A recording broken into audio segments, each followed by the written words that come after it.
Assalamualaikum warahmatullahi wabarakatuh, teman-teman semua. Selamat datang ya, walaupun tidak bisa ketemu fisik. Kita akan melanjutkan kajian tentang MSI, metodologi studi Islam. Kita akan sampaikan beberapa pendekatan dalam studi Islam. Mudah-mudahan ini nanti menjadi tambahan informasi pada teman-teman semua dan gambaran bagaimana kita menggunakan sebuah pendekatan dalam pengkajian hukum keluarga Islam di Indonesia. Ini terkait pengertian ya, pendekatan, approach dalam bahasa Inggris dan madkhal dalam bahasa Arab, itu secara etimologis.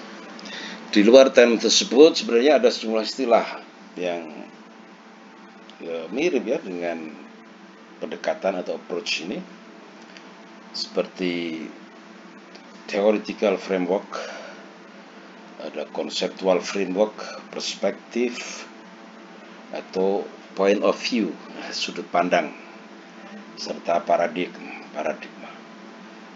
Pendekatan dapat dimaknai sebagai suatu perspektif atau paradigma dengan mempergunakan disiplin ilmu tertentu sesuai dengan fenomena yang menjadi fokus kajian atau studi seseorang. Ada beberapa, diantaranya satu adalah pendekatan teologis, atau orang menyebut dengan pendekatan normatif atau pendekatan agamis. Meskipun teologi dapat dianggap sebagai salah satu cabang ilmu pengetahuan, sebagaimana kita kaji di ilmu kalam ya, tapi keberadaan teologi ini dalam konteksnya dengan studi Islam pada umumnya kadangkala disebut pula sebagai sebuah pendekatan normatif atau pendekatan agamis, dan bahkan ada pula pendapat yang menggabungkan kedua term tersebut sehingga menyebutnya sebagai pendekatan teologis normatif. Nah, ini yang sering kita dengar adalah pendekatan normatif ini. Apa sih pendekatan normatif itu? Pendekatan normatif dalam konteks studi terhadap agama Islam menunjuk kepada seluruh doktrin atau ajaran Islam yang tergelar di dalam nas atau wahyu yang derajat kebenarannya bersifat mutlak. Angka 34 diabaikannya. Yang dalam konteks pemaknaan Islam lebih menempatkan agama sebagai kata benda atau doktrin, bukan kata kerja keberagamaan atau berislam, tadayun dalam bahasa Arab. Itu pendekatan pertama, normatif. Yang kedua adalah pendekatan fenomenologis. Fenomenologis ya, sudah salah tulis. Ialah pendekatan yang membantu kita berusaha mempelajari dan memahami berbagai gejala keagamaan sebagaimana apa adanya, dengan cara membiarkan manifestasi pengalaman agama berbicara bagi dirinya sendiri. Pendekatan ini muncul pada akhir abad ke-20, terutama karena ada pengaruh filsafat yang dikembangkan oleh Edmund Husserl. Ini fenomenologi ya, sebagai sebuah pendekatan berupaya menggabungkan sifat objektif dan subjektif yang ada dalam setiap pengkaji agama. Misalnya Anda atau kita mengkaji terkait dengan fenomena tahlilan ya. Acara tahlilan adalah acara doa bersama yang diadakan di rumah keluarga yang meninggal. Kedua, kita mengkaji fenomenologis terkait dengan berziarah, yakni berkunjung ke makam atau kuburan untuk mendoakan almarhum atau almarhumah. Contoh ketiga adalah tadi sekatenan, grebek mulo, dan lain-lain. Ini pendekatan fenomenologi dari fenomena, gejala-gejala sosial, gejala keberagamaan yang kita kaji. Pendekatan berikutnya adalah antropologis. Antropologi, bagaimana kita ketahui, adalah sebuah ilmu yang mempelajari tentang manusia. Menjadi sangat penting untuk memahami agama antropologi ini. Karena apa? Yang beragama itu ya manusia itu. Gitu. Antropologi mempelajari tentang manusia dan segala perilaku mereka untuk dapat memahami perbedaan kebudayaan manusia. Kajian keislaman dengan pendekatan antropologi antara lain dapat dibaca pada tulisan seorang sarjana keturunan Yahudi, Maxim Radinson, Islamic and Capitalism, yang menyimpulkan bahwa ekonomi Islam lebih dekat dengan sistem kapitalisme, atau sekurang-kurangnya tidak mengharamkan prinsip-prinsip dalam sistem ekonomi kapitalisme. Untuk kasus Indonesia, ada peneliti Clifford Geertz yang kenal ya, yang kita kenal mungkin. Dalam karyanya The Religion of Java, agama Jawa, memberikan elaborasi bahwa ada klasifikasi sosial dalam masyarakat Muslim di Jawa, yaitu ada santri, golongan priayi, dan golongan abangan. Ini contohnya.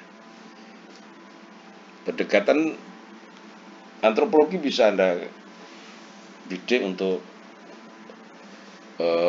mendekati kajian terkait dengan perilaku umat beragama di wilayah Anda. Kemudian ada pendekatan sosiologis.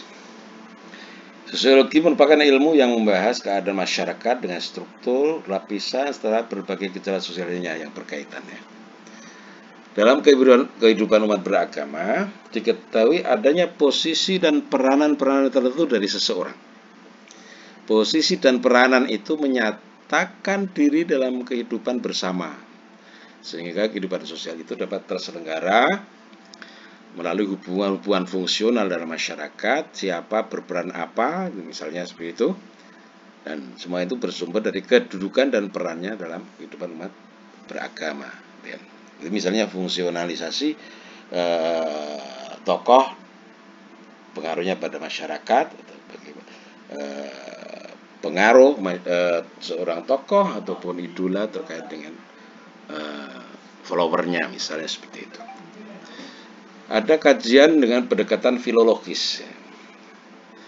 Ini ilmu yang antik ya, yang sebenarnya menarik sebenarnya ini, karena terkait dengan teks-teks kuno.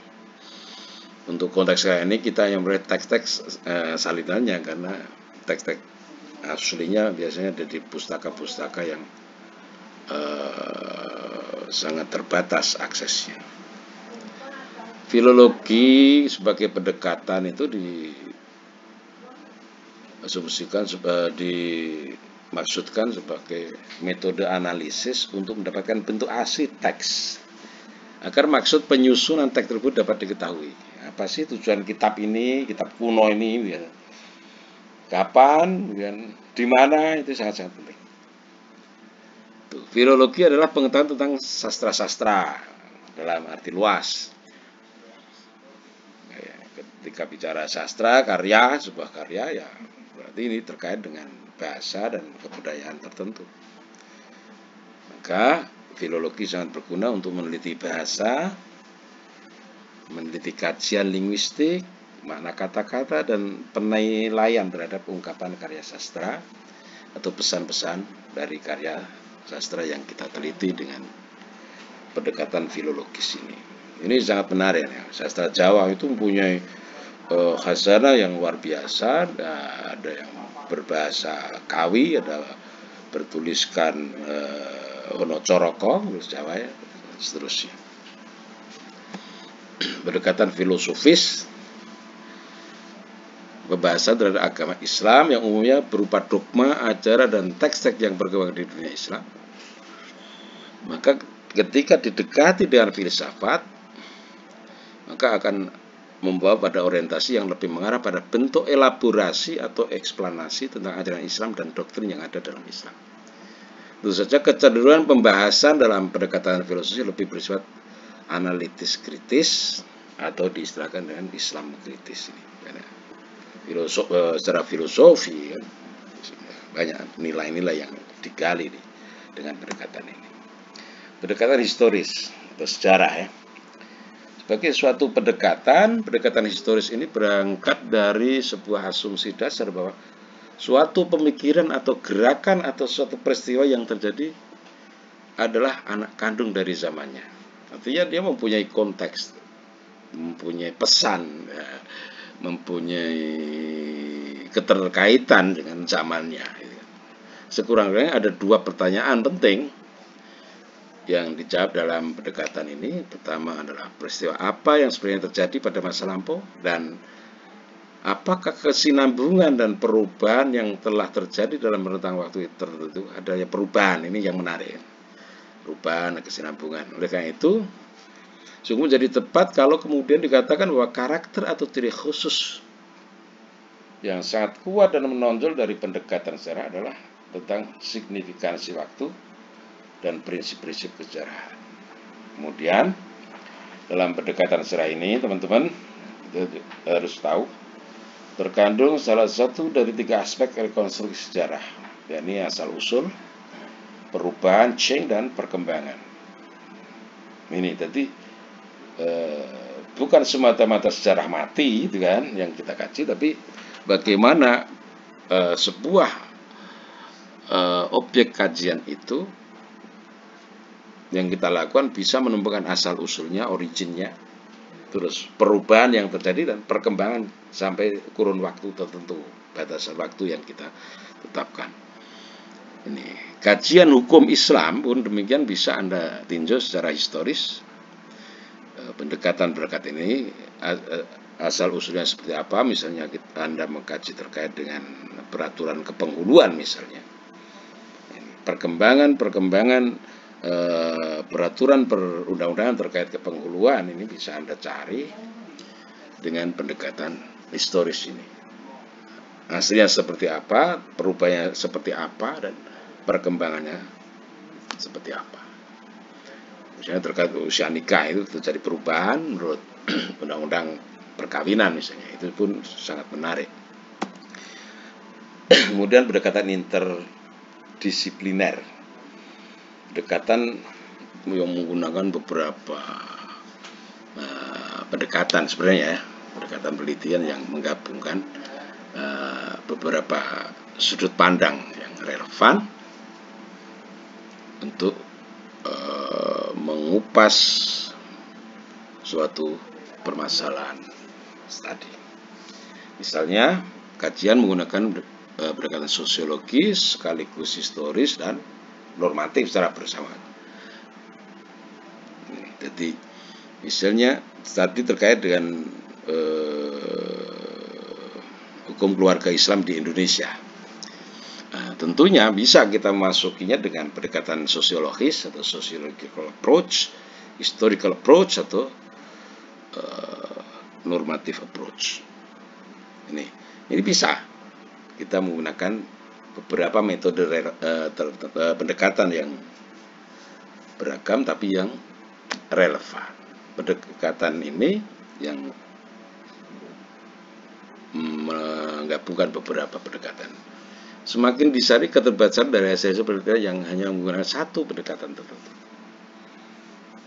Misalnya dalam mengkaji teks agama ya, seperti Al-Quran, hadis, sebenarnya tidak cukup hanya mengandalkan pendekatan tekstual normatif, tetapi akan menarik apabila dilengkapi dengan pendekatan sosiologis dan historis. Ya.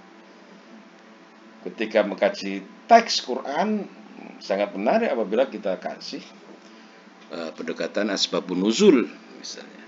Ketika mengkaji nas hadis, teks hadis, kita masukkan pendekatan historis dengan kajian asbabul wurud dan seterusnya. Apalagi terkait dengan teksnya, maka perlu pendekatan lain namanya hermeneutik. Ini kita tidak sampaikan. Nah, studi Islam dengan interdisipliner ini merupakan pengembangan dan penjabaran dari tiga topik, yaitu filsafat, sosiologi, dan sejarah, yang penekannya lebih diarahkan pada aspek aplikasinya. Ada pendekatan fenomenologis, fenomena yang terjadi di masyarakat. Sudah saya sampaikan tadi. Demikian teman-teman.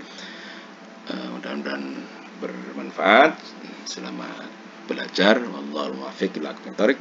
Assalamualaikum warahmatullahi wabarakatuh.